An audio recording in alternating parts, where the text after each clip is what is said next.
Good evening, everyone. Welcome to this evening of healing through the Torah way.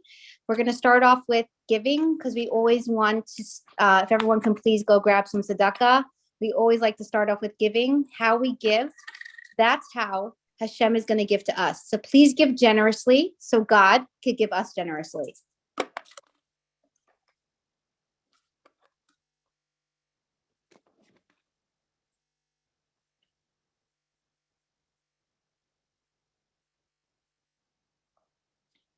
Now we're going to have Rabbi Glick introduce to us the evening. Take it away.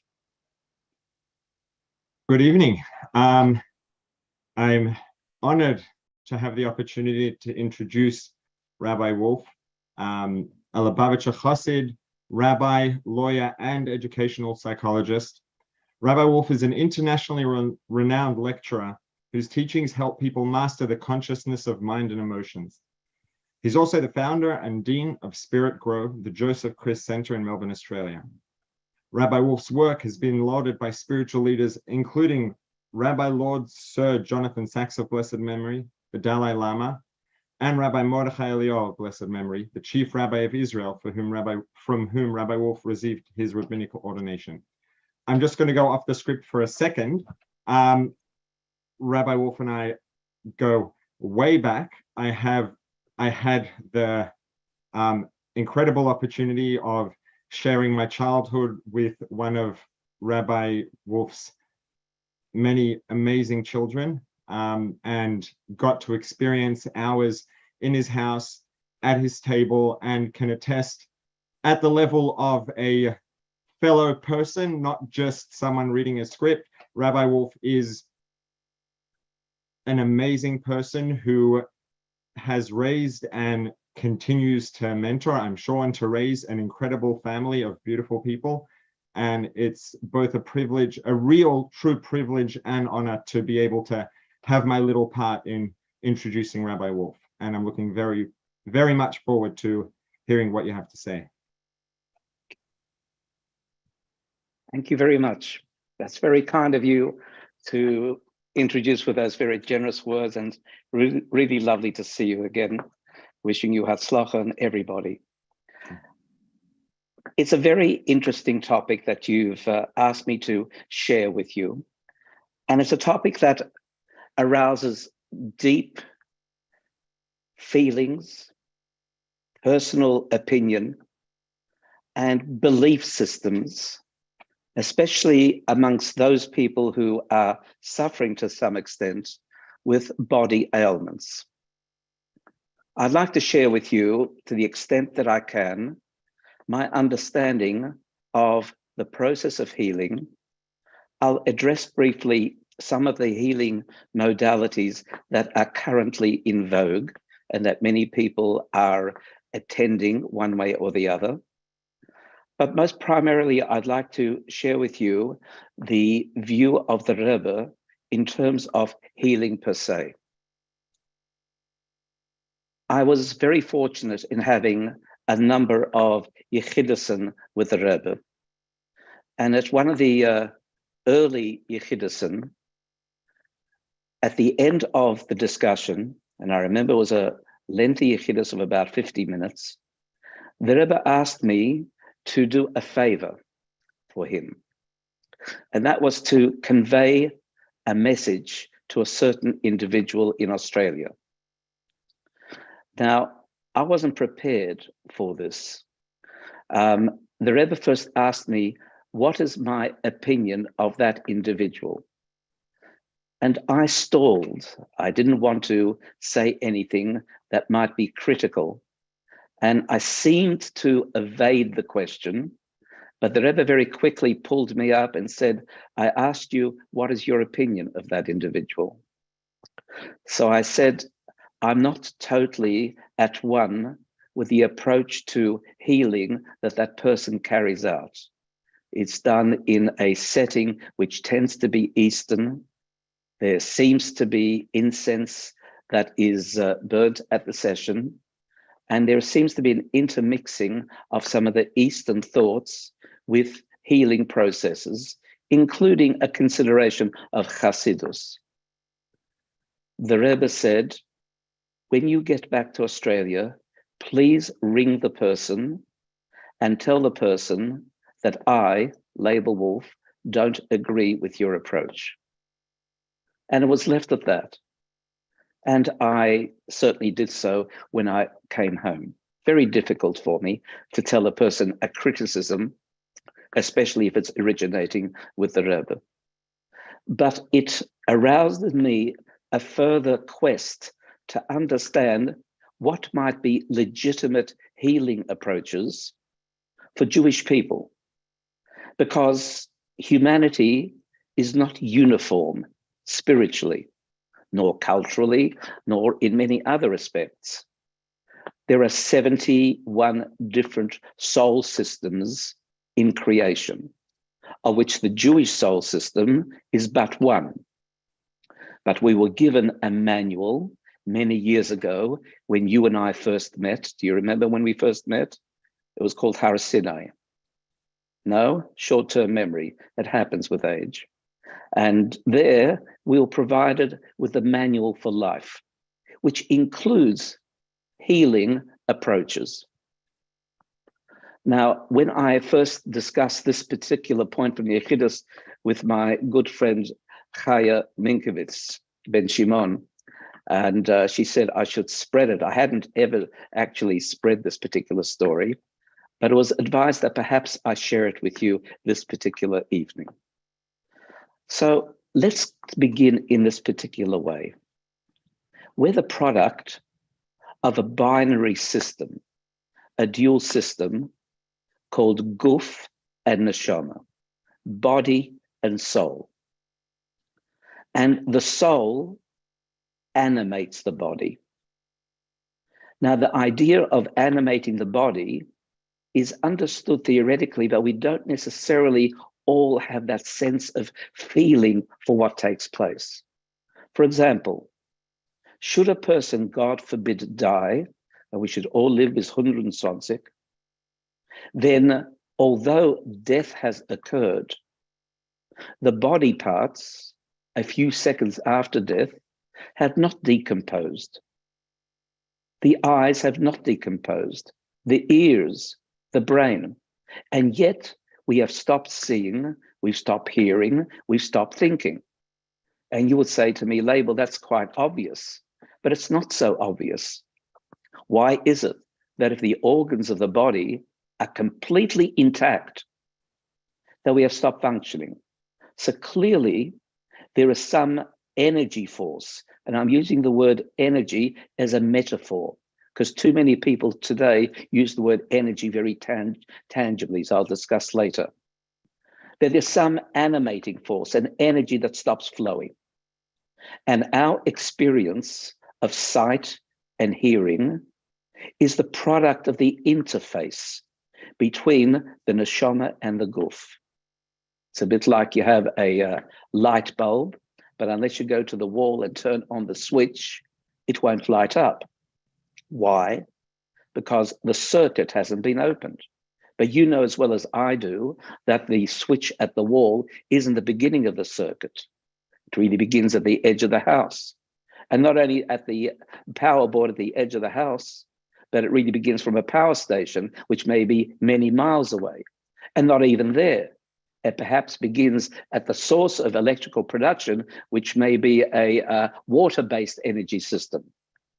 So the idea of an animating source, a neshama, isn't something that's close to us. It's a spiritual umbilical cord that extends far beyond us through many levels to its very source in godliness. However, if the light bulb is broken, no amount of electricity is going to flow through it. If our body is broken, then the neshama can't flow through it. However, the body may be only partially broken, and therefore those aspects of the energy force that would otherwise flow through it cannot. And sometimes the breakage is very subtle. It's not total, it's partial, and there's a reduction of the flow of the source of neshama through the guf. And of course, we have words in English and in Lashon HaKodesh which talk about illness or injury. And that means that the guf has stopped operating optimally, even if the neshama, which is always intact, always perfect, is nevertheless attempting to flow. The Torah tells us that our mission of coming into the world, as the first parak of Tanya tells us, is in order that it should optimize its opportunity, and that is to hit tzaddik, be a tzaddik, do things correctly. So what do we do if there's a malfunction of the guf, of the body? We have an absolute imperative, an absolute mitzvah to correct it, what you and I call healing. Now we would say, surely the healing apparatus is within the soul. So the Torah tells us, no, it's not. The healing apparatus is at much higher levels, but we have to create that flow of healing through the neshama into the guf where it partners in order to repair the guf, to repair the body. And here comes the operative point for our discussion. You and I may not have that capacity. Therefore, Hashem tells us that the doctor has been given the power to heal. In other words, the doctor, the medical practitioner, becomes the medium through which the healing powers flow into our body. The doctor's expertise allows those healing powers to be more effective. But not for one moment is the doctor actually doing the healing. Hashem is doing the healing, and the doctor becomes the medium. Why Hashem chose that a medical practitioner should do the healing, that's up to Hashem. You can send a letter to the editor and ask, but that seems to be the truth, the MS. The problem in our day and age is that the definition of a medical practitioner has been broadened to such an extent that any Tom, Dick, and Harry, any charlatan, can enter into the field, put up a little board in front of their door saying, healer in session. There are no laws preventing anyone calling themselves a healer. And therefore, it's a quick buck for many. And very often you can find fraud within that field. So how do you distinguish legitimate from non-legitimate? And here comes our problem. The idea that there is formats of healing that we all possess is absolutely true. The Frierdiker Rebbe notes in the opening work of Likutei Diburim that you can project a thought to someone across the other side of the globe, and through your thought, affect them spiritually and materially. Meaning each one of our communications leaves a footprint in the sand of space. Each one of us has an effect on each other. Thinking well about another person leaves an effect. But an effect may not be a total effect. You can think very well of a person who's not well, whether they be not well mentally or physiologically, and your good thoughts don't produce positive results straight away. It's not apparent. And the converse, Baruch Hashem, is also true. People who, God forbid, don't have good thoughts for another person also don't leave immediate residual effects. And that's why we have such trust in mezuzahs, because mezuzahs is our defense mechanism, even against other people's, God forbid, less than good thoughts. But that's a side point. Therefore, there are more immediate mechanisms that Hashem allowed human beings to employ in order to create more overt, obvious, more immediate positive results in terms of healing. And we can see that very, very normatively throughout all of history. And there's no one better we can point to than the Rambam, Maimonides, who was a physician extraordinaire, even to the court of the Caliph, and therefore has written extensively on healing approaches, many of which have been reproduced in our contemporary times and are used in the annals of contemporary medicine. But throughout all of history, we've had individuals who have specialized in the healing arts. First principle is major, and that is any avodah zorah must hurt the neshama and therefore the guf. And today it's not very, very clear, the demarcation between what people have in their heads by way of thoughts. A lot of the approaches, which are often taken from Eastern systems, which we are less familiar with, which do have, unfortunately, avodah zorah involved, marketing, but very little content whatsoever. And therefore, we're walking in a minefield. So when a person is unwell, the person becomes fearful. And in a state of fearfulness, pachad, we tend to jump onto any message that offers hope. No matter how little hope it might be, we tend to exaggerate it in our mind, thinking that this is the approach we need to take.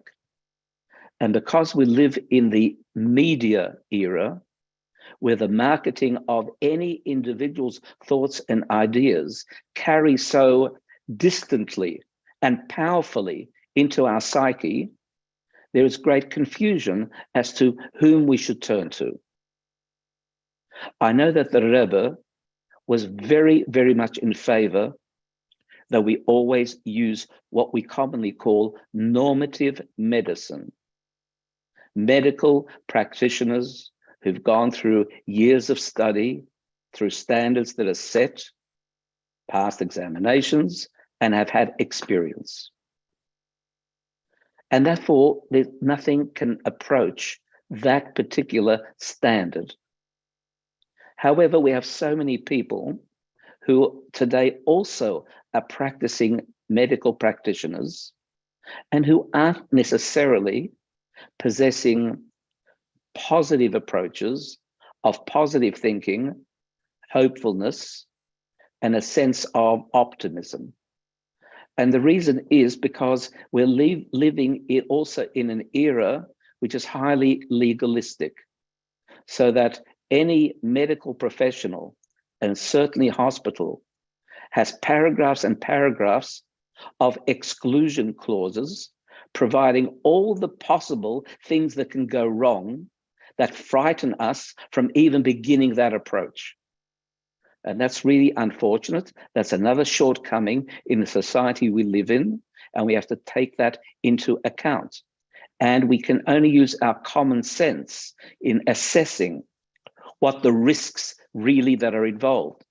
When you look at a bottle of aspirin and see all the exclusion clauses there, I'm sure that if you take them for real, you'll never take an aspirin in your life, nor any medication in your life, and that will be foolhardy. Because if that's what's prescribed, it means that the Eibishter's bracha flowing through the physician who prescribes, flowing into the mineral content, is the part that actually carries the bracha. It's not the physical aspirin, so to speak. It's not the human doctor. These are the channels, but Hashem designated the channels. So now let's look at some of the more contemporary healers out there and healing systems, and let's give them some assessment.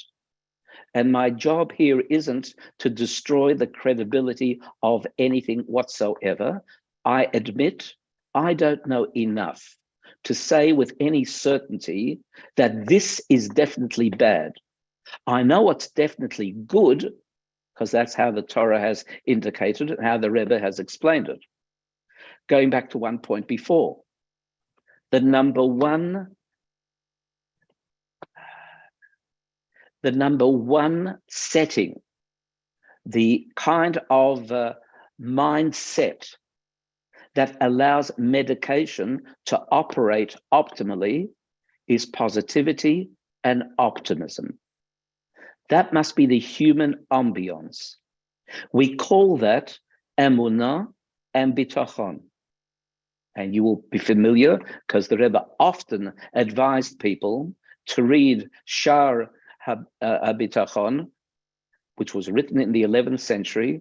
It's a chapter from Chovos HaLevavos, and there it makes very clear how the ambience of emunah and bitachon has the supreme healing properties. Because when we are engaged in that degree of commitment, of connection to Hashem, that alone already provides a high probability of any medication to operate much, much better. I'll come back to that, because this was certainly one of the most important things that the Rebbe instructed people over and over and over again. And even in instances where there was disputed medical opinion as to outcome, the Rebbe often told individuals, don't get involved in analyzing what the doctors say, because very often they are restricted in the way they can express themselves for legalistic reasons, as I've said before, but just follow the instructions, but in a state of emunah and bitachon. Just in the same way that you can't usually swallow a pill without water, you can't swallow the pill and water without emunah and bitachon for its total efficacy. A common system that's arisen in the last few decades is called Reiki healing.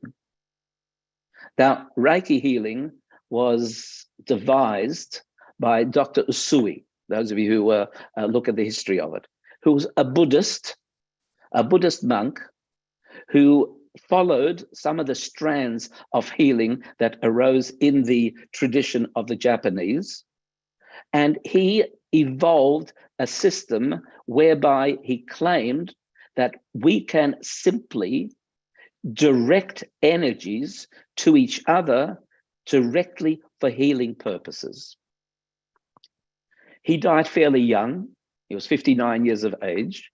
And one of his students and successor, Dr. Hayashi, then took it over and adopted the different mental postures and hand postures that he claimed was optimal to transfer energy from the healer to the one to be healed.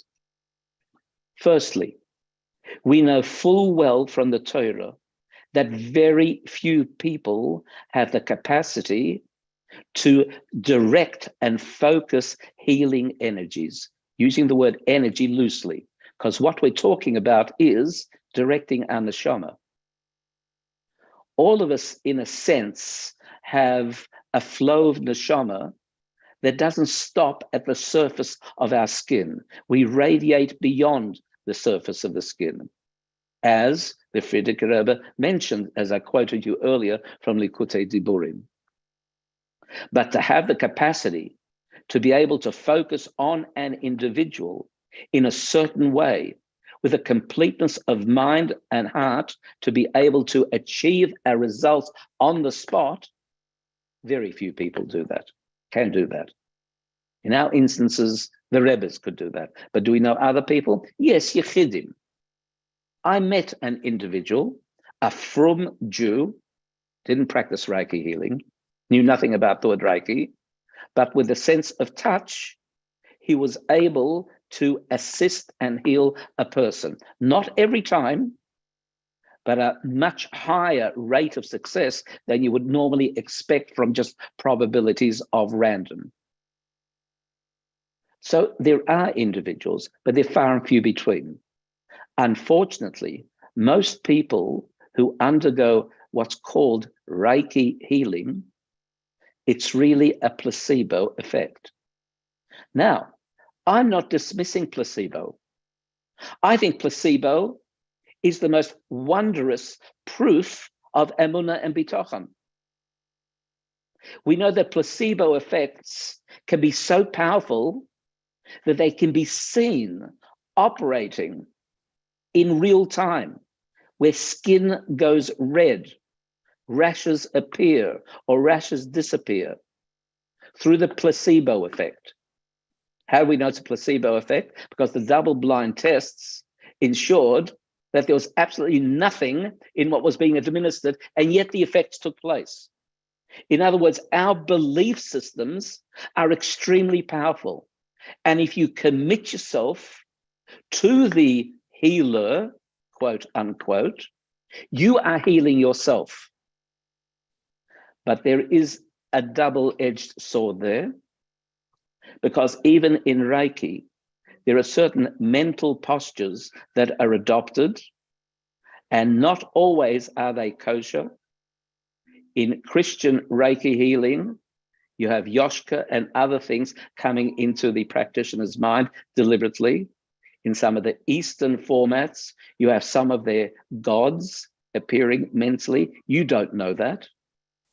And in the common Western approach, it probably would be devoid, but you're paying lots of money for something that you could probably do yourself very effectively if you believed sufficiently in the Eibishter and in the Eibishter's tzaddikim like the Rebbe. So the problem with Reiki is you don't really know what's going on in the mental postures. And do I honestly believe that the positioning of the fingers and the arms, etc., carry out some useful function? No, I don't. That's one particular approach that's very, very much across the board. And to me, it's problematic that it all arose from a Buddhist monk. Not that a Buddhist monk is not a wonderful human being, but that's not part of the Yiddische Neshama system. And therefore, there will be some spin-off that will not be as good as it should be for a Yiddische Neshama. You have another approach, cranial sacral therapy, where gentle massaging of the head is said to be able to move and relieve pressure of dangerous swelling that takes place in the cranium. And not only that, that in the spinal column. Well, I want to share with you that with all the standardized measuring tests of the effectiveness, it is effective, but it doesn't do anything that the modality claims it does. And once again, you may get better, and once again, that's part of your own belief in the system and your own self-healing. I'll mention just a few others. There's one that I'm told is quite popular in your arena called emotion coding. Well, do you know the background of emotion coding? Do you know about Bradley Nelson? Dr. Bradley Nelson is not a doctor of medicine at all. Chiropractic practitioners adopt the title doctor. But the truth of the matter is, although he calls himself in his writings a renowned holistic physician and lecturer, I must admit, he's so renowned that I didn't know anything about him until I checked him by name, never heard about him. But he's basing himself again on the rather eclectic idea of energy healings. But included in that is things like Kirillirian photography, applied kinesiology, magnet therapy, and the idea that the unconscious mind records everything, and you have the notion of trapped feelings. Now, the notion of trapped feelings is one that sort of, I find, appeals to people's sensibilities. After all, animals are trapped, people are trapped. The idea of being trapped intellectually in a setting, let's extend that to feelings. And let's say feelings are also trapped. But tell me, have you ever actually seen a trapped feeling? Have you ever measured a trapped feeling? Are you able to feel a trapped feeling in any part of your body? Of course not. So what you do is you accept it at face value, that there are such things as trapped feelings. The Chassidus explaining the flow of seichel and midos never has any notion of trapped feelings. Our model, which Chassidus and Kabbalah explain, of the flow of midos are the result of the manner in which the neshama flows through different features of the body. We know that the general neshama flows initially through the brain, and then that general neshama adopts certain potentials that existed previously into actuality, so that the, so to speak, the neshama fits into the parts of the body. So there's a part of the neshama that fits the heart, fits the hand, fits the big toe, etc., etc. And then as a consequence of the interface of the neshama in its applied form to the guf, you have the animation of the machinery of the body. In terms of emotion, the applied part of the body is through the heart. And we're not talking about the heart's action here as figurative. I'm not being a poet here when I say feelings stem from the heart. Chassidus explains what happens in the left and right ventricle and auricle. We understand in very concise forms what it means, how the blood flowing through the body carries the agency of that part of the neshama to different parts.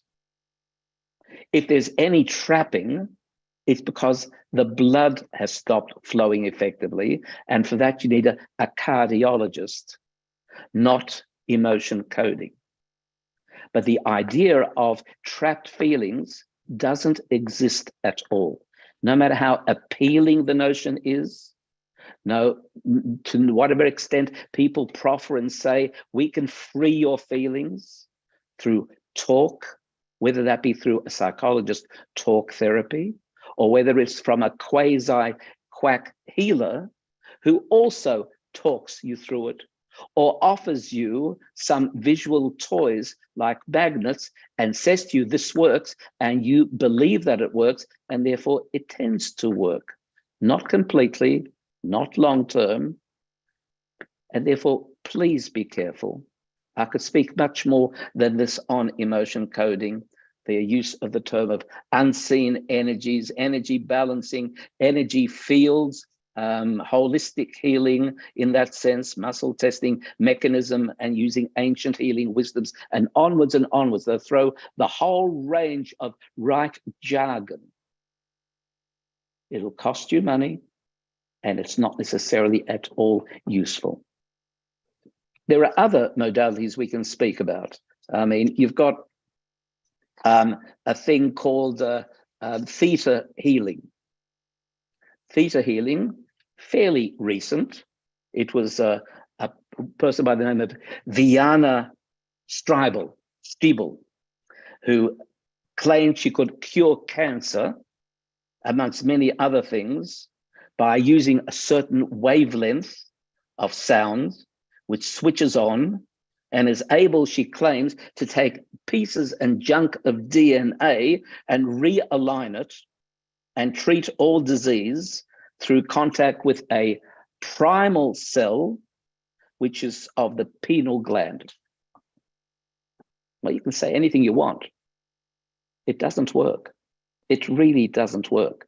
I'm only talking about things and modalities that have had some double-blind testing through standardized formats within science to measure its efficacy.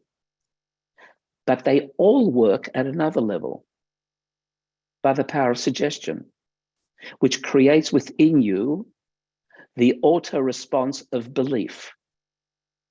My question to people is, why do you choose these beliefs when the belief within Torah is not only equally competitive, much simpler, and also advocated so strongly by the Rebbe.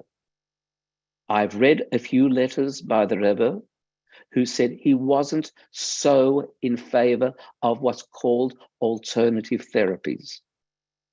Now, I've got to tell you, here at home, we're basically vegetarian and most often vegan. Yes, we sometimes even use acupuncture. Acupuncture has been shown through double-blind testing to have an effect on causing desensitizing to pain. But I'm not going to advocate acupuncture. You see, because acupuncture may work, still is not necessarily a Jewish approach. Meaning, if I have a model of meridians, and that model of meridians allows me to understand some aspects of the flow of the body, and therefore is accurate, but there are infinite models that a human being could discover on how to note the probability of arrangement of flows within the body. And therefore, because something works, doesn't mean it's the only model to be utilized. And I actually feel much, much more comfortable with the models that Chassidus teaches about how the mind operates and how the emotions operate and how to normalize the interface between these and the guf and the body. But I'll say again, over 50% of healing has got to do with your belief system. And it's got to do with optimism. And the Rebbe has repeated that probably in well over half of the letters that he's been responding to people's thoughts and questions concerning their health. That plus using a doctor. And there you too have to be discriminating. There are better doctors and better still doctors. But there are only mechanisms. You know, those letters where the Rebbe said to certain individuals to go to his doctor, the Rebbe's own doctor. And in one of those letters, a patient who was following the Rebbe's advice went to that doctor, and the doctor told him, go and buy an apple from this fruiterer and eat the apple. Really strange advice from a doctor, don't you think? Anyway, he ate the apple and didn't get better. He goes back to the Rebbe with a complaint. I did what you said. So the Rebbe says, go and ask him again. So he went and asked him again, and the doctor said, all right, let's choose another fruit. He bought another fruit, and it worked. Now, do we think for one moment that the fruit caused the direct healing? Of course not. But the way that the bracha flows, and we know how our Rebbe always hid miracles, never said, this is the way it's going to happen. And sometimes hid it in outlandish ways so that no one would then turn to the Rebbe and say, hey, you're a great miracle worker. The apple did it. This doctor did it. And what have you. But at the end of the day, the Eibishter did it. And that's very, very important to know. So in this contemporary field of alternative therapies, spiritual healing, and the like, one has to be very careful. But apart from that, I think it's time to go home. I think it's time to go back to our own sources. It's time to ask ourselves, am I committed to Hashem to that degree? Do I believe in the Rebbe to that degree? Do I have my connection so intact that it's actually going to close the circuit spiritually of healing that reaches me? That's not to say I should therefore not adopt any healing practices. Of course you should. Of course you should go to a doctor.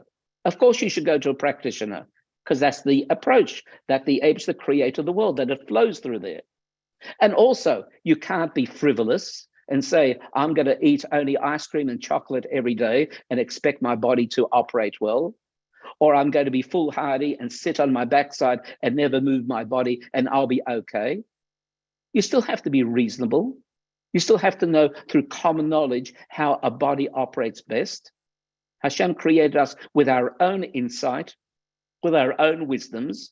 We've lost confidence in our own insight and our own wisdoms, which is really unfortunate. But once we do that, and we have reliance on the Rebbe, and we're able to know that the Torah says, completely rely on the medical practitioner, then you know that you're on safe ground for a Yiddisher neshama. Well, that's as much as I wanted to share ostensibly here with you in terms of just the beginning of a discussion that I'm sure all of you will take away and follow through, both in your own mind and perhaps with others. And some of you might disagree with what I'm saying, and that's fine. At least if I've probed you in order to raise the discussion, that's really good. So when we ask the question, what's kosher, not kosher? This is, again, just a metaphoric use of the word kosher, which always applies really to food, etc. So let me just add one more discussion, and that is on meditation. Because this has been an area which I've worked in for a long time. And it was based on the original instructions of the Rebbe when he asked people who are involved as professionals to try to assist younger people who at the time of the 60s and 70s, and I'm sure you've seen the particular Sikha of Lamates, which you may have played partially visually just before, etc., where the Rebbe took a real interest in their involvement in meditation, which is also a therapeutic approach that's being so widely disseminated. Well, how did it become a fad in those days? Because a group of very enterprising Hindu teachers came across to the West and introduced the West to Eastern formats of what became known as meditation. Now, there's no such thing as the right way to meditate. If you consult Professor Google on meditation, you'll find hundreds and hundreds of different formats, modalities, claims, and all sorts of variations on the theme. But the Rebbe was very concerned that the Hindu formats that had penetrated the East and became part of movements like transcendental meditation, TM, etc., was replete with avodah zarah. Now, I know full well that every one of the mantras that they give in TM is the name of a Hindu god. They don't tell you that. And sometimes when I challenged in those days the practitioners, why didn't you come clean and tell people that you're using a mantra that's a Hindu god? Though some of the honest ones will say, we don't want to frighten people away. The fact that avodah zarah actively hurts the Jewish soul is no question. It's as easy as supplanting the mantra with a word from Torah, and it works equally well. The methodology is good. A lot of the meditative methodologies are good. So the Rebbe asked, extract the positive from the negative. Number one, so there wouldn't be involvement in avodah zarah. Two, make sure that only the people who need meditative approaches for stress management, to induce calm, to overcome excess anxiousness and worry, etc., it can be a tool, a therapeutic tool. And he asked for medical practitioners to do that. And after a short time, some of the medical practitioners succeeded, and they were able to offer relaxation response mechanisms, which was the use of focusing technique.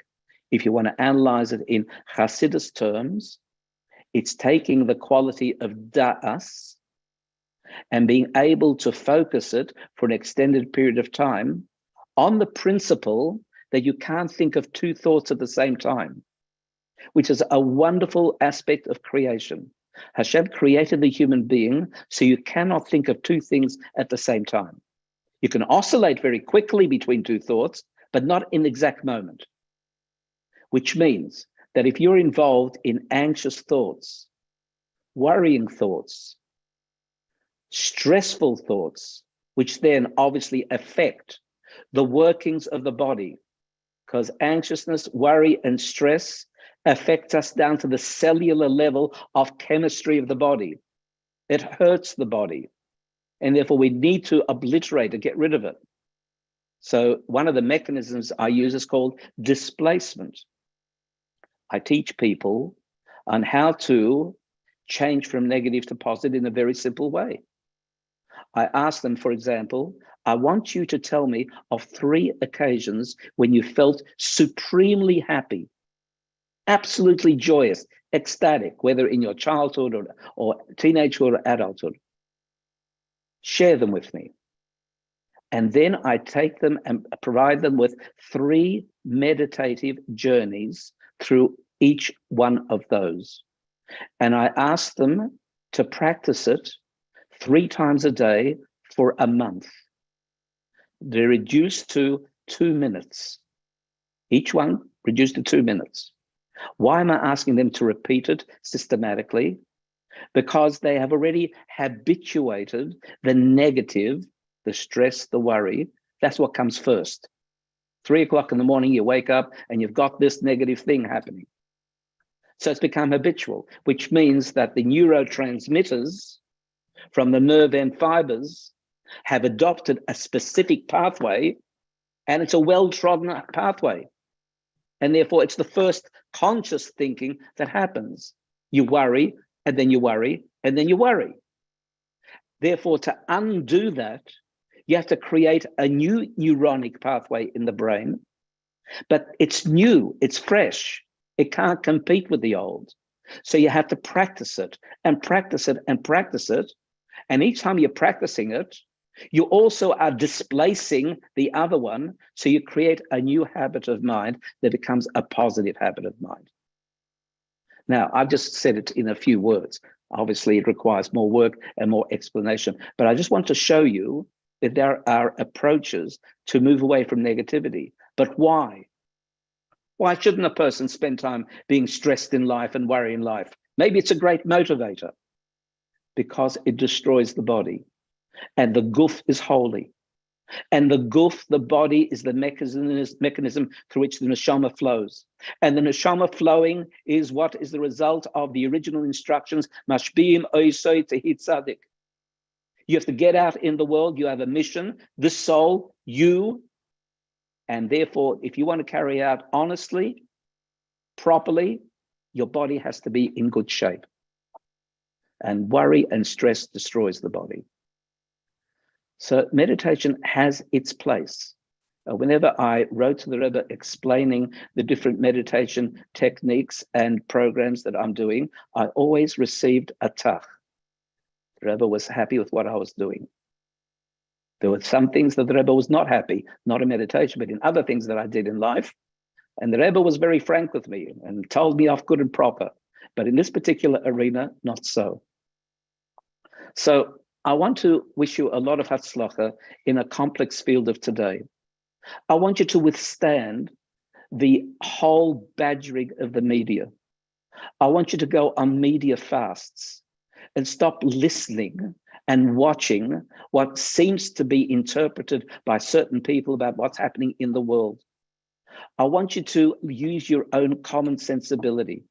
There's nothing new under the sun. Nothing that you read or hear in the evening news is novel or new. It's happened 100 times before in different contexts. You won't be missing a beat. But the important thing is not to be entering into a mubble, a flood of messaging that confuses the mind. You don't have to keep up with the Joneses. You don't have to keep up with the latest news. You don't have to keep up with the latest fads. You don't have to keep up with the latest healing arts. There is a healing art and there's no new ones. They're all variations on the same wonderful theme on how to heal your body. So Mirz Hashem, have confidence in yourself. You are your best healer. And I'm happy to respond to any questions or comments that you might have. But it's been certainly a pleasure to be with you. And thank you very, very much to Neshamos and the original idea from Chaya Ben Shimon that perhaps this should take place. I very much appreciate that. And I turn it back over to you and Rabbi Glick. So nice to see you again. Yes, very good to see you. Okay, so we have quite a few questions, some really good questions. Some of them came in before, some of them came in during the talk. Yes. We'll see how many we can get through. Sure. So this is a big one. At the moment, there's a large and growing movement around the use of psychedelics for healing. And there seems to be a growing body of evidence showing very positive results treating clinical mental health issues. What's your opinion about using psychedelics like magic mushrooms and ayahuasca, etc., for emotional healing? And what is the Torah's position about it? And based on your experience interacting with the Rebbe, would the Rebbe be for it or against it? Everything that the Eibishter created is purposeful at the 4 levels of creation, as I mentioned earlier: human, animal, vegetational, and inanimate. And the interesting thing, as Chassidus explains, when something seems to be of lower order, and you would say that a stone is a much lower in the scale of life than is an animal or human being, and yet we have a teaching from Sefer HaYetzirah that says that the stone at the top of the wall falls furthest from the wall, which means that which is lowest here originates from much higher over there. That means that things which are mineral at our level have huge potential energy implications. Certainly everything has energy implications for health and well-being. So that we should be able to find growths of vegetation, bark of tree, mushrooms, let alone aspects of earth that are able to heal us, is not surprising. We constantly eat food which is lower than us. How come food makes us stronger and well, whereas human beings are superior to animal and vegetable? And that is because there's within animal and vegetable higher spiritual potentials than we possess, and therefore allows us to be better and stronger. So it's not surprising that there are growths and plants that can assist us. And I think the future certainly lies there. I know that in Brazil, for example, their competence in using bark of trees for medicinal purposes is far beyond anything we have here. Your question, however, asks, what about hallucinogenics, LSD? And yes, while in the 60s and 70s, Dr. Timothy Leary and others experimented personally with it in non-standardized manner, in non-scientific manner, and I lived through the period in the United States where I was working on campus when use of LSD, for example, was quite prevalent, and it's most unwise.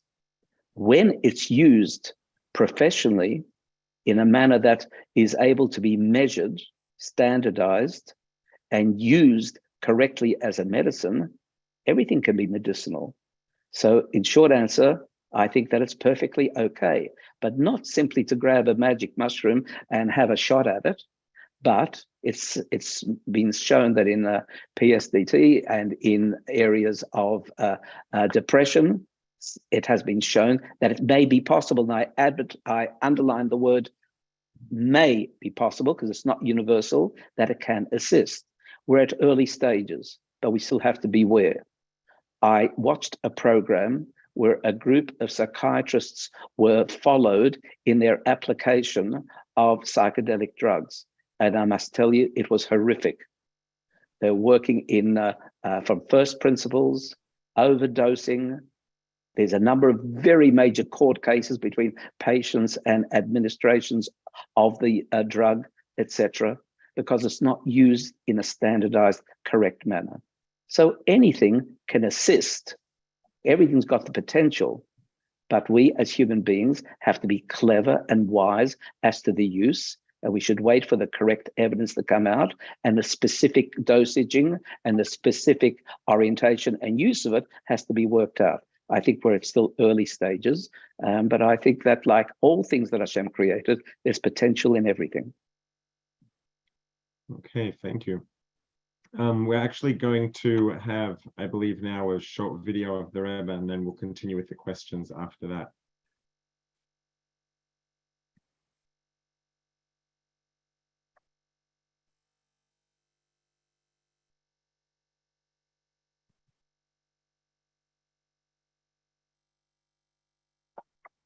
A Nomen gegeben, a Nägel Nomen, a das wird Tongos Meditation und Transcendental, es ist Meditation, le Maila Misechel Vedas, le Maila Mimidide Hagbolo, und mi verbindt das mit Ayinin Koomor von Avos Kteres, Bepeil, und dann noch mit Kaminyonim, was einen Avedesora Mamosh, oder al Kolponim Abizrayu Davedesora.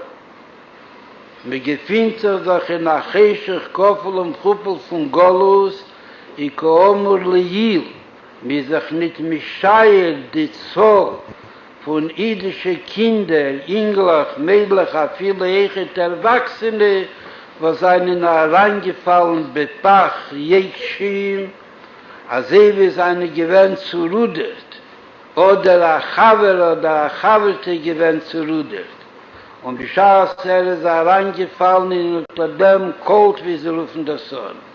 Hat es ihm gebracht Mnucha, הנפש ומנוחס העצבים בי זכת לבריס הנפש כפשוטה und das verbunden kommen dass die Dikteres und die Menuche und die Isbededes und die Stachewos und dem Gure und Kajese base. Dort lässt sich wegen Menschen, was darf man haben, eine Refuhr, gedei sollen haben die Refuhr, das Asami sort Machle Rachmani Litzlan.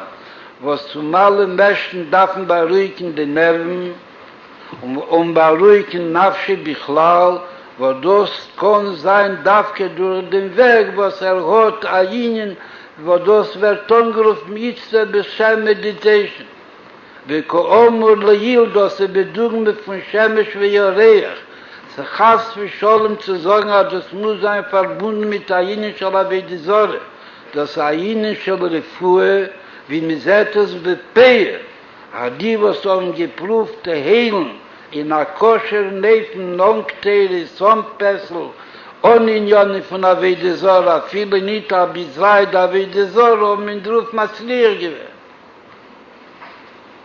Dazu darf man aber haben zwei Unionen, Komur Lehil, aber das darf man nutzen auf einen gesunden, auf einen Menschen, was nicht gesund. Nicht nachnehmen einen gesunden Menschen und von ihm machen einen, was nicht scheich ist, Avede bepeilt, sondern Lommel Jivolit, was in dem nicht gesucht von den nicht gesunden Menschen ist sicher. Oder die, was haben sich eingerät, also müssen dann kommen zur Meditation, wo das gut für sicher machen.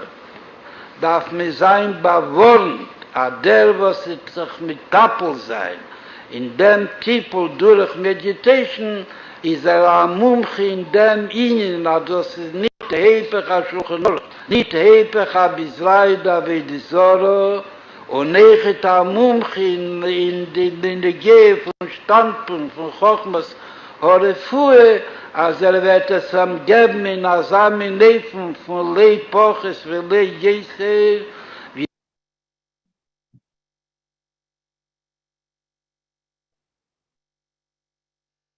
Well, that was certainly pertinent. Okay. Okay, so the next question, there are two parts to this. Part one, is there an easy and fast technique that we can teach our teenage children to use when they get very anxious or upset? And part two, considering that teenagers often have resistance toward listening to their parents, do you have suggestions about what and how we can teach them that will not come across as typical parenting and will therefore be more conducive to helping them effectively? Yes, I understand the question.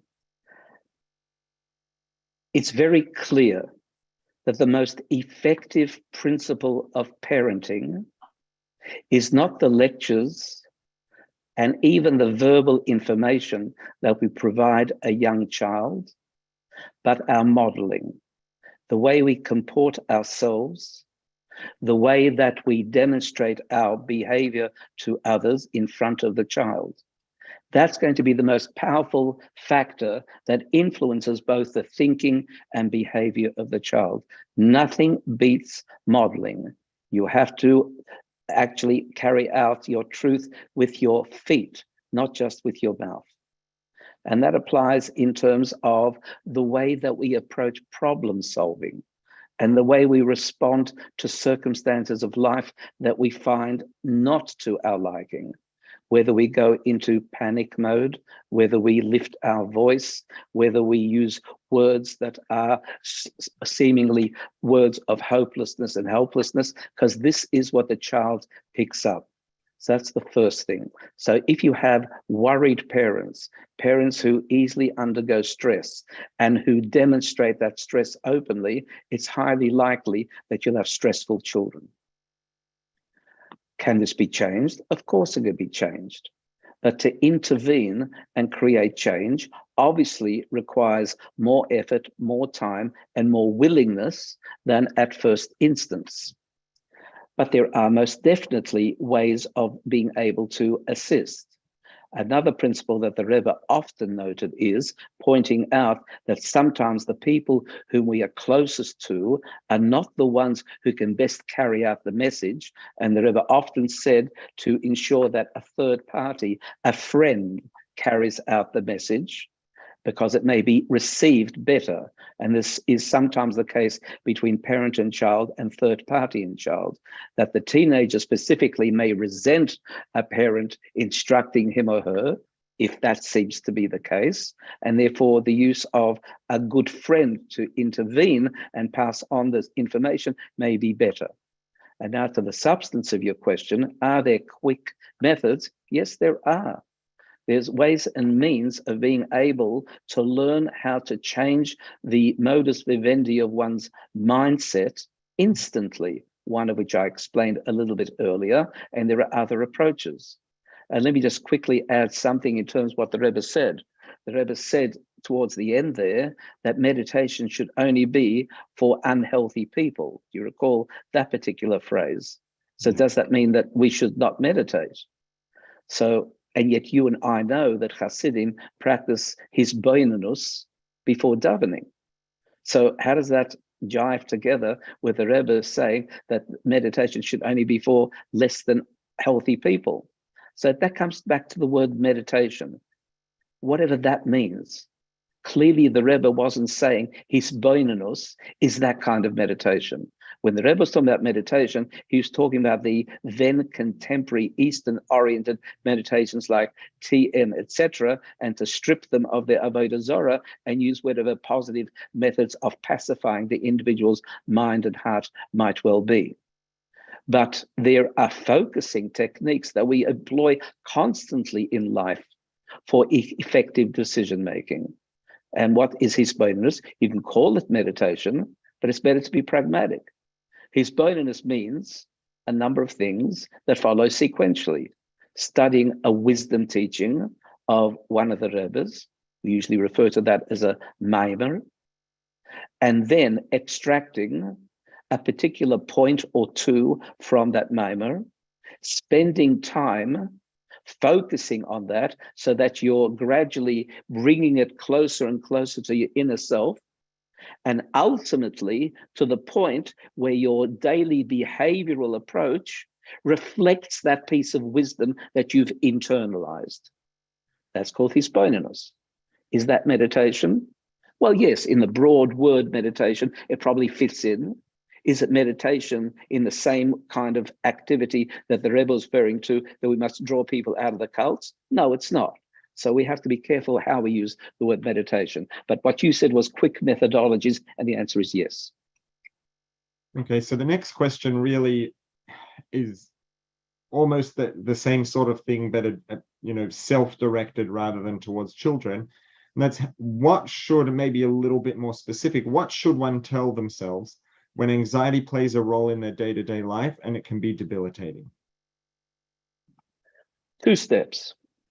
One, and by the way, I'm not particularly, I don't belong to the school of thought that says you have to find out what's the cause. I don't follow the Freudian approach that you have to spend hours and hours and hours, days and years on a psychiatrist's couch trying to work out what happened in your early childhood that caused you to be the horrible person that you are today. I have no patience for that. My approach is what I believe what the Rebbe's approach is, and that is behavioral approach, which means just change what you're doing now to be different tomorrow, not work out why you are the way you are today.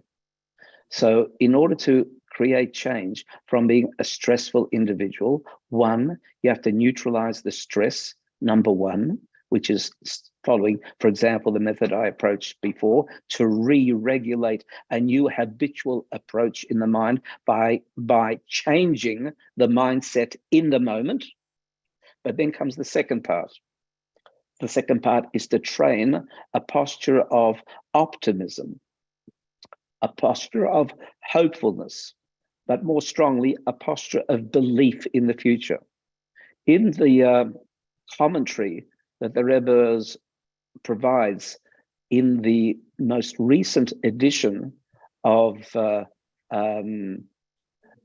HaBitochon, this is a very fine new edition, the Rebbe notes there that creating positivity is a tzinur for a positive outcome, which means it's more than just hoping it will be good and having a positive attitude. The Rebbe is saying is the adoption of the positive attitude creates the outcome. I can't underline that more strongly. It's not just adopting hope, but that the adoption of a positive visualization of the future becomes the key that opens the gateway to that future becoming good. And that's the second step, to train the individual that should circumstances arise that otherwise would cause alarm, to immediately adopt the key of emunah and bitochon. And generally speaking, because we're not prophets and prophetesses, and if there is one in the audience, I apologize, but since most of us are not and can't tell what's going to happen tomorrow, why should we jump to the conclusion of alarmist tendencies, of exaggeration of the negative? You know, probability-wise, there's probably a 50-50 opportunity that'll turn out good or bad. Choose the 50% of good. You're just on equal ground. And not only that, you create the good and you become much more settled and individual at the same time.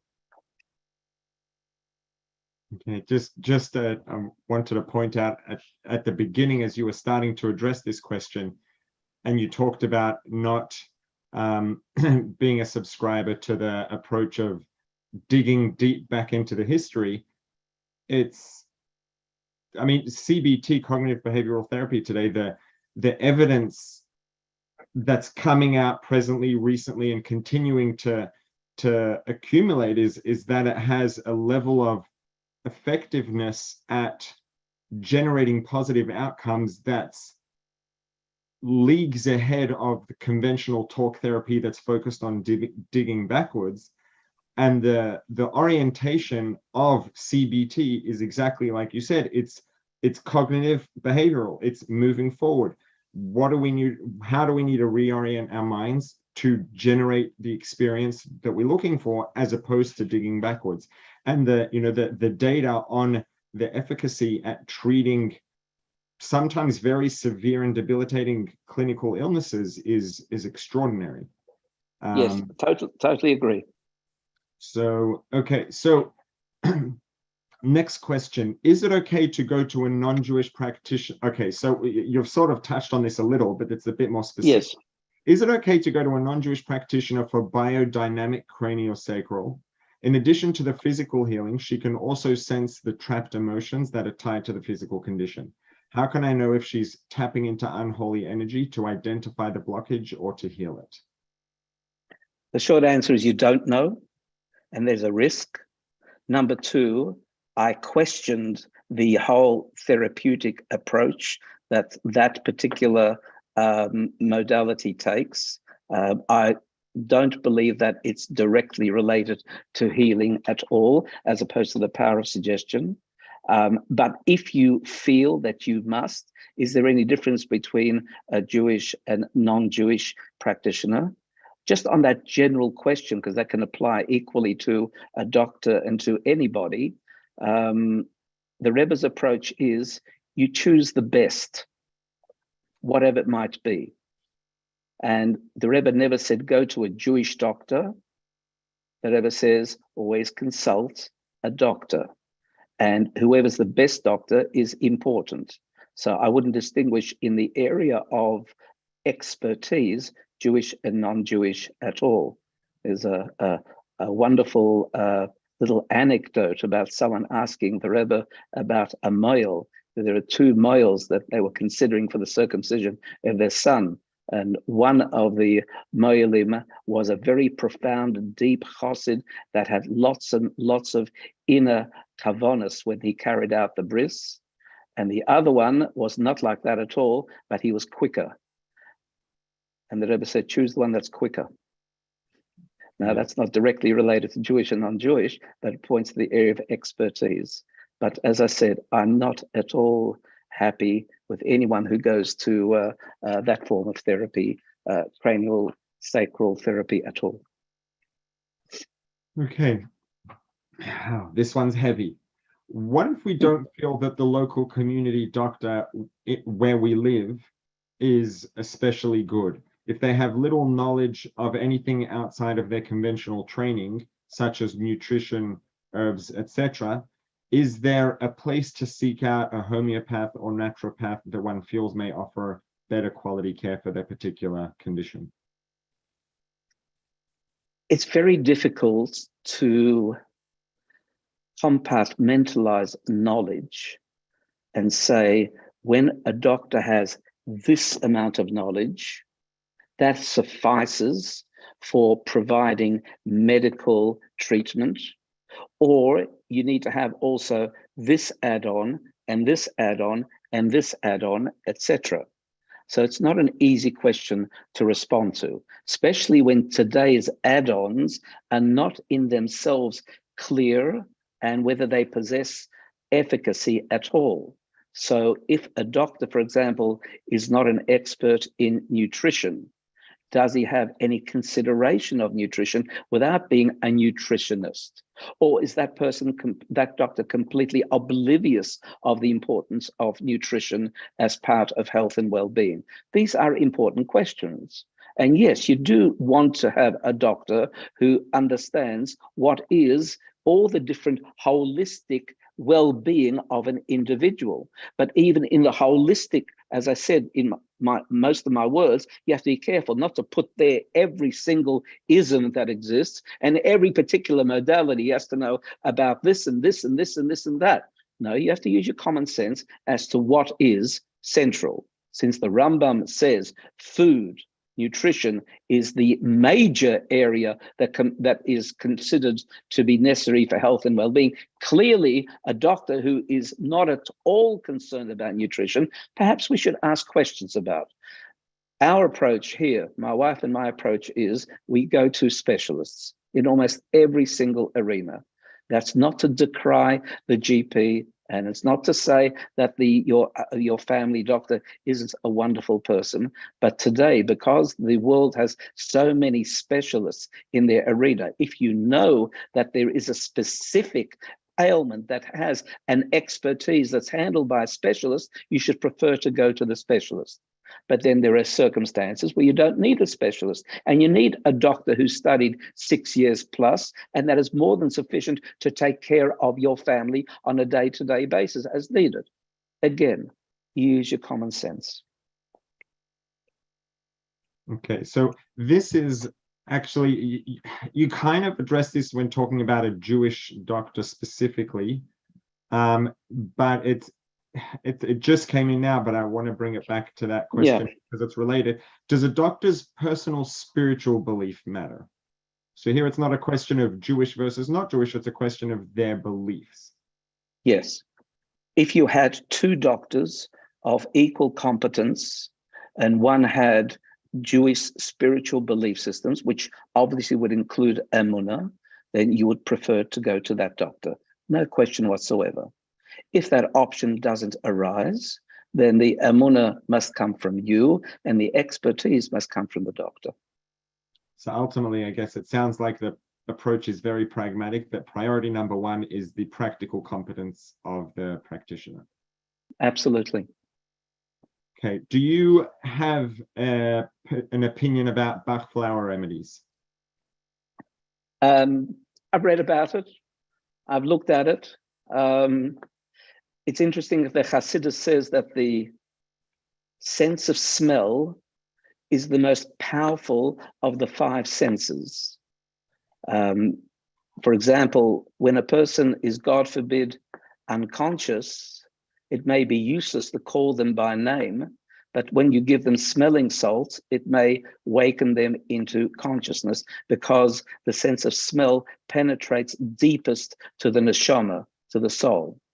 So I'm not for one moment negating the power of flowers in that respect, but whether it is a total therapy that is able to enter into the wellness total life of a person, I have strong doubts. I think it's an interesting arena and may have some limited but real advantage that others don't have.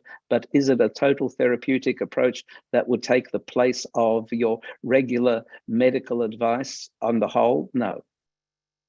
Okay. Can the energies of chakra be used in a kosher way? And another related question, do chakras connect to spheres, and if so, how? Chakras do not refer to parallel spheres in any shape or form, even though a number of textbooks and books will try to force it into that. There's a whole quest by many writers in the world of holistic thinking to try to shove everything into one big cholent, that it's all part of a oneness. And therefore, the seven chakras and the seven midos and the seven sacraments and all that are shown in those books to be parallel and connected. They're not, absolutely not. The only coincidence is the seven. But at the same time, having said that, it's not as if there isn't a system of looking at the nature of a human being in a different format than our own. So the use of the seven chakras and the meridians, which I mentioned earlier, both of which are central to, say, acupuncture, as well as reflexology and a number of other arenas, probably are a description that is accurate from a vantage point on some of the aspects of how the body functions. But as I said earlier, there are many possible ways of seeing a model of how the body functions. And the Jewish approach is a different one through spheros, etc. And therefore, if you were to ask me, should a person spend their time following a chakra system or a Jewish spiritual system? Of course, I would say a Jewish person has to follow the Jewish spiritual system. And I think it's a waste of time of trying to study the chakra system. Not because it's not effective, but because it's not the optimal one for a Jewish soul.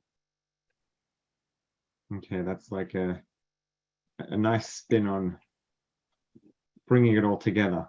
Thank you. Yes. So we have here again several questions. I'm just going to put them all together. So I can feel trapped feelings. Next question related. If you say trapped feelings don't exist, what about trapped traumas? And when you say that trapped feelings don't exist, there are no hidden feelings, what about the hidden love of the Nefesh Elokis? Okay. No, I don't think there's any trapped feelings and trapped traumas and things like that. I think if enough people talk about them, then you start to believe them. And if the person feels trapped feelings, I don't doubt that you feel them, but I'm not sure if they are real or not real. There are many things we feel that are not necessarily real. And yet we believe in those feelings completely, whatever they might be. But putting that aside, whether there is such a phenomenon as trapped feelings and trapped traumas, which explains people's behavior. Remember, something which is not necessarily true can still explain a behavior. It's just that we don't have enough other information to eliminate that one. Neshama. No, I don't think the Nefesh Elokis is hidden at all. Or you can say every aspect of the Neshama is totally hidden. Depends what you want to say. You want to say that I can see the Neshama? Of course I can't see the Neshama. Does it mean that I don't have a sense of the Neshama? Of course I do. The very fact that I'm waving my arms and speaking and talking, I feel alive, right? Use the word feel. You feel alive. Of course, you don't even feel that because it's not a true feeling, but it's a use of the term. But you do feel that. What am I feeling? I'm feeling my neshama. That's exactly what I'm feeling. It's not hidden in any sort of way. Now, I agree with you. You'll say you feel trapped feelings, and that's as real for you. I can't say you aren't feeling those. All I'm saying is, if we are suggested to have certain phenomena of the body often enough and by people who we trust, then we begin to feel them and see them as well. So it's really a question mark as to where you choose to direct your inner eyesight spiritually, to the Jewish models or the non-Jewish models. So would you say that that's perhaps, if someone's experiencing anxiety, for example, someone's anxious about something, depressed about something, the anxiety itself is a real experience, but the fact that the anxiety is real doesn't necessarily mean that it's based on an accurate perception. Correct. That's well put. In other words, could have a genuine experience of trapped feelings, but it could be a misdiagnosis or an inaccurate description of what it actually is that they're experiencing.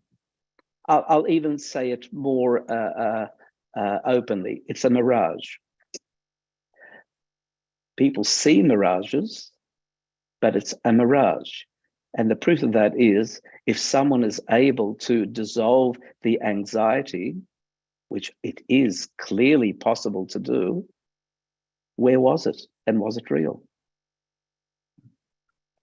Yeah, so, but coming back to the Nefesh Elokis, the question was specifically, and I think it seems from the wording of the question that it's related to the terminology that the Alter Rebbe uses in Tanya is the Ava Mesuteres, the conceived love of the Nefesh Elokis. Okay, right. It may well be, you may be correct. So the idea of Ava Mesuteres means that every Yiddish neshama has a connecting mechanism to the Eibishter, no matter who and what we are. We're all connected, whether we feel it or don't feel it. Now, that's different than vitality. Usually vitality, if we want to be specific, deals with the Nefesh Bahamis, the idea that we have a animating force that animates the body. But then there's a more deeper aspect of the way we are. Why are we inclined towards goodness? Why are we inclined towards kindness? Why are we inclined towards belief? Why are we inclined towards things that are positive in the spiritual sense? Now that comes from a deeper level, and that is the Nefesh Elokis. The Nefesh Bahamis is responsible for the physical integrity of my body, food, clothing, shelter, wanting those things in order to survive and the like. And it also provides our personality traits, which are based on fire, air, earth, and water, etc., etc. But it's not the inner magnet that connects us to Hashem. That's the Nefesh Elokis. One of the expressions of the Nefesh Elokis is Ahava Mesuteres, that so-called hidden love that no matter who we are, where we are, how we are, we're still connected to Hashem, despite what we think, etc., as opposed to the more overt and open love we have for Hashem and each other. Okay. Okay, I think this is one that probably a lot of people are going to relate to or be interested to hear what you have to say. Is there a limitation on when to see a talk therapist? Is this something to use only as a last resort, or is it something that one should seek out without reservation? I think it's really important to always talk about one's problems with another person. As we said, the wonderful Hasidic adage that when you have two people sharing a problem, you have two nefesh elokis versus one nefesh bahamis. You have two people who are positive because your friend always wants your welfare, and that person doesn't seek the negative to you, but you're conflicted by the negative within you. So I think talking is very important. And the Rebbe often said to talk to a friend. Now, when the matter is complex, deep-seated, etc., then talking with someone who has experience in terms of identifying some of the things that you don't see, and that may well be a therapist, is very, very useful. But again, in today's world, you have so many different kinds of therapists and with different approaches, depending on which university they studied in. And different universities themselves have different psychological approaches, which they instill in their students who become psychologists and therapists and the like, etc. So yeah, you still have to use your judgment as to which person you're going to go to and speak to them. But as a rule, speaking to someone else is always very good. And I might mention that there are a couple of very important maimorim that speak about the creative value of speaking over thinking. That speaking is a more creative process than is thinking, which is counterintuitive. Most of us would have thought that thinking is more creative than speaking, but it's not so. And they explain why. But you can see it in real life that, for example, if you happen to be a teacher and you're preparing your lesson plans and get into the classroom, when you open your mouth and speak, ideas begin to flow that no lesson plan that you thought about possibly could have realized. And that through the act of speaking, you're actually much more creative than in the preparation at thought stage. So yes, speaking to someone is a good thing. Okay. This is sort of worded a little vaguely, but do you have any thoughts or a position about somatic experiencing? No, I don't have any position because I haven't read up enough about it. And also the terminology varies. Not everyone calls somatic by the same meaning of what the word implies. I probably want to veer off that. But included in my former discussion, which is that there are so many ways that the human being can look at the nature of life, nature of the human being, and compartmentalize it into neat little boxes, and then operate from that box, and in some instances become trapped in that box and see the world only from that box. So it's very, very we live in that kind of a world where we go to university and study little boxes and we see the world through those boxes. Fortunately, we Jewish people, for us, the Torah is not a box. The Torah is a flow. It's a flow that has many, many different streams and different drops, and they all combine in different ways. And it's very fluid in the way that they combine. And it's not necessarily seeing the world in one way only, but there's multi-ways of seeing the world through a flow than there is through finite, limited boxes. So I'm going to steer away from somatic, unless we want to spend a lot of time defining the term, and just perhaps leave it at that. And generally speaking, I see the numbers dropping a little bit. So I guess that means that it's getting late for you people. For me in Australia, it's just the middle of the afternoon, so I can keep going, but perhaps it's wise to wind up. Yeah. From here on, I think the questions get sort of more specific and individual. Some of them I think you've really already addressed. Yisrael, I'm happy to communicate with anybody. I'm happy for you to give my email out. I produce, if you're interested, every week 3 3-minute meditations to set your day off right. If you want to receive those, feel free to contact me. I do. Great. Just email me and I'll be fine. My email is spiritgrow@labelwolf.com. Just got to spell Laibl Wolf correctly, which you probably have there on the screen somewhere. LAIBLWOLF.com. Spirit grow is the first word. Yep. Okay. Alrighty. Thank you very, very much. If everyone else here appreciated that a fraction as much as I did, thank you. Just it's something extraordinarily valuable. So thank you very, very much. Didn't disappoint, and it's really nice to see you. Thank you, and thank you, Neshamos. Sometime again in the flesh. Sometimes. Okay, God willing. I come to America in January, so it's a shame. Hopefully we may get an opportunity to see each other.